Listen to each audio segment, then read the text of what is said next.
All right, boils and ghouls. So this isn't Poltergeist 2 because I just wasn't in the mood for that kind of movie. Then I was just browsing and I couldn't figure out what the hell I wanted to watch.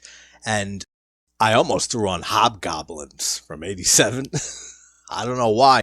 And then I said, I'm not watching this. And then eventually I landed on Feast from 2006 is when it had a limited release, but 2005, it's one of those movies that you see both years. This is such a fun film and trilogy of films. This had two sequels that I guess I'll be doing soon. We'll do like Poltergeist and Feast side by side and go back and forth between them because those are very tonally different movies. If you haven't seen this movie, quick synopsis, and it's very quick. There's a bunch of people trapped in a bar in like the desert in the middle of nowhere, basically. I forget exactly where it is. They might say it. And a bunch of horny monsters end up attacking the bar. And this movie is just flat out insane. The effects are great in this. This is just like a full-on splatter fest. Every fluid imaginable is flying all over the place at you. Blood and vomit and they're horny, the monsters, so they fuck a lot. And they like, this movie is such a trip. So if you haven't seen it, check it out. All three of them are on Tubi. And this movie also was the winner of one of the seasons of the show Project Greenlight back in like the early 2000s with Ben Affleck and Matt Damon. And Wes Craven actually has a producer credit on this, which I didn't know. And it's been like 2 years since I've seen these movies because I remember the last time I saw them and I watched all three in a row because I know that I had the channel at that point because I said to myself while watching them, you really should be recording reviews on these right now. So here we are finally. Let's dive deep and have a beautiful feast from 2006/5/6. And there's a lot of familiar faces in this movie too. I mean, we have Jason Mewes, which I've never been a big Jay and Silent Bob fan, but from what I remember, he's fine in this. The guy, I always forget this guy's name, but the first thing that comes to mind with him is Meet the Parents. When Fokker goes to get the wine and they only have the cheap mums, he's the clerk. You get a whole bunch of mums. That guy. And then you have Henry Rollins. Is it Rollins or Rollins? Never knew how to say his name. And then there's a lot of other actors and actresses that I've seen before. I just can't recall their names. But there's a good cast in here. It's funny as shit. This movie has a lot of comedy in it.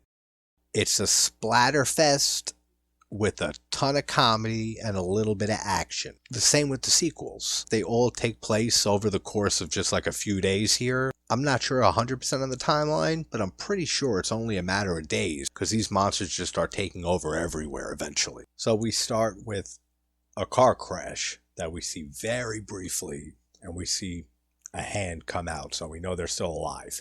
And then right off the bat, this movie lets you know the tone, it lets you know it's self-aware, it lets you know how much comedy and just the type of movie this is. Within the first 2 minutes, all the characters have title cards that pop up whenever they're introduced. Bozo! And it just like pauses on them and music plays. Then it says their name and their job and occupation and then life expectancy. And some of the stuff that pops up is hysterical. This guy, his name is Bozo. Job, not likely. Occupation, town jackass. And his life expectancy is dead by dawn, which is a great Evil Dead reference there. Because this movie has vibes of a lot of films like From Dusk Till Dawn and Tales from the Crypt Demon Night. Any type of horror film where there's a decent sized cast that are trapped in one location and they're trying to fend off an outside threat, basically. That's the type of film this is. Just with horny, crazy looking monster creatures. Funny as hell, some of the stuff that comes up here, especially one of them with Hero, which we'll get to. Then we get another title card, Harley Mom. That's her name. Fun fact, robbing a bar in 10 minutes, and her life expectancy is she's a wild card. The first thing I thought of was Charlie from It's Always Sunny in Philadelphia. Like this dude. His name is Hot Wheels. His occupation is selling fireworks to 7th graders. His life expectancy? They wouldn't kill a cripple, would they? Because he's in a wheelchair? That's funny. I'm not going to read every single one of these. Having said that, I probably will read every one of those. Alright, this has nothing to do with anything, but it made me start wondering. Because when the character says, "Oh, sup, fag," to one of the other guys, they're in the bar. And it made me think, when is the last film that I watched that I heard the word fag in? And then I really started to think, it's been a while. I can't think of the last time I heard the word fag used in a movie. Can you? Like, someone let me know the most recent film that they have in their memory. Unless it's like some type of period piece set in the 90s or 2000s, because it was more accepted back then, I guess. Random, but it made me think of it. I said, yeah, you would hear this all the time. And when I grew up and stuff, you would always hear that. You don't hear it anymore. At least I don't in any movies I can recall from the last few years at least. Then you got Coach. That's Henry Rollins, whatever. His life expectancy, stay far, far away. Random mariachi music playing for no reason. So Grandma is the character. And her fun fact is Blue Mick Jagger, ... recently. And her life expectancy may be dead already. Random synth music for Grandma. And Jason Mewes is, of course, playing himself. Jason Mewes, actor, is his occupation. He already surpassed expectations with his life expectancy. Then we got the Mums guy from Meet the Parents. His name is Beer Guy here, but we're going with Mums. His occupation is Beer Guy and part-time host at Red Lobster. And his life expectancy? Losers and dorks go first. ... He's both. He doesn't go first, though. He gets like acid spit on him or some fluid from the creatures that like starts melting his body. From what I remember, that's what happens to his ass. Let me tell you, it was worth that 15-20 minutes of browsing nonstop, because this is the perfect movie for right now. And I think this is the last one, the old man, the bartender, and his life expectancy is a gruesome death in 70 minutes. I don't remember, but I wonder if in 70 minutes exactly he dies. I don't remember, but I don't think so. Oh, about the bartender too, he was bit by a squirrel. But he was also shot 4 times and stabbed like 6 or 7 times. Then you got the hot girl, Tuffy. And she's a career waitress, single mom. Her life expectancy expects nothing from life. Pretty sure she lasts a while. That's one thing that this movie and trilogy does very, very well too. It keeps you guessing who's gonna die next. Because they'll just kill off people that you think are gonna last the whole movie or most of it. And they'll be one of the first to die. And they do that very well throughout the whole trilogy. But I'm pretty sure she lasts a while, if not the whole movie. I do recall that her kid, though, her little shithead son, gets killed and eaten by the monsters. So he definitely dies, like early-ish in the movie. We have the vet, black guy, has never had fun. Don't ask, don't tell is his life expectancy. I don't remember this guy at all.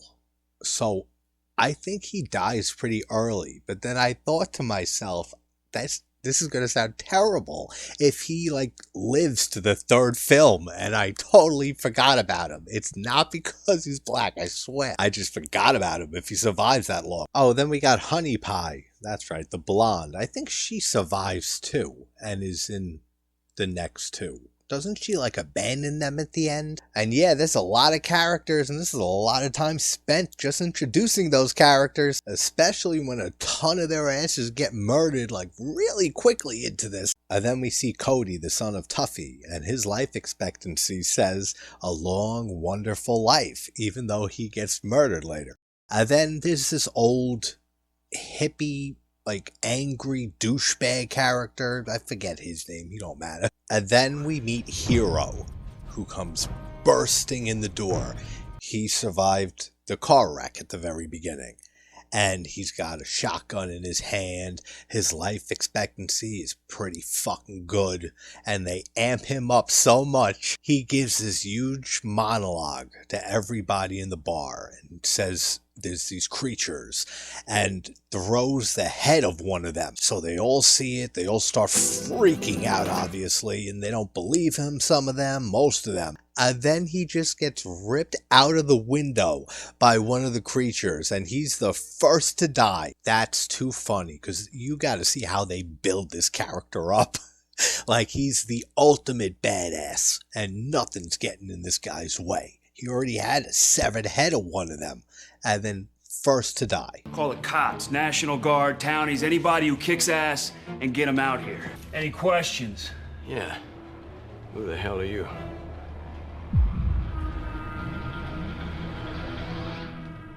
I'm the guy that's gonna save your ass.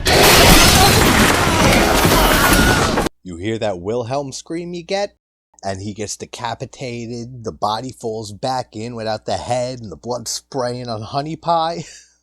What a great scene. So then, the wife of Hero, who just got his ass murdered, Heroine is what they name her, she comes rushing in and says, "Where's my husband?" Realizes it's him on the ground. And then we get a bunch of deaths in a row, and good, the black guy does die early. Not like that, like what I was saying earlier, that I don't remember him at all, and maybe he does last throughout this movie, and possibly into the sequels, but no, he's like the second to die here. The creature reaches through him, and like just guts him. That looks cool. Jason Mewes gets killed immediately also. His face gets ripped off, and then he gets shot in the face, like by accident from the bartender. Oh, who's the other one?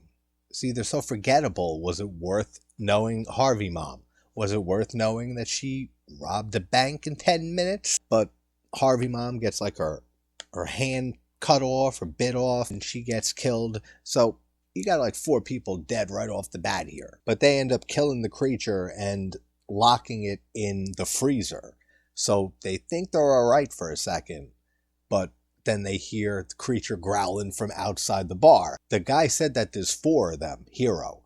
So there's 4 that he knows of. The creature design is great in this. I think I like it better in the sequels because you see more of them. But maybe I'm misremembering. Maybe you do see more of them in this than I do remember, but I'm pretty sure you don't see like full body shots of them as much as you do a lot of them in 2 and 3. So Heroine, Hero's wife, whose life expectancy is hopefully better than the last hero, she starts to take charge, says we gotta lock this place down. Is everyone down here? And then Tuffy realizes, my son. She races upstairs to Cody. And this is probably the first movie in, I don't know, hundreds of movies that I've talked about on this channel that I am remembering every name. And that's because they're all nicknames. Just like I give nicknames to all characters, I can't remember their names. This is a first right here in a long time. Cody's upstairs. He gets eaten by one of the monsters. It grabs him through the window and fucking swallows him. Then it starts spraying this green shit all over Mums. And it's burning him. So the only phone doesn't work for some reason. It was broken. I don't know. And no one has cell phones that work because it's canyon country, the guy says. So there's no reception, I guess. No one has reception. I mean, it was 2006. It doesn't matter. But the old hillbilly douchebag guy who's banging Tuffy, he's the only one that I remember the nickname for.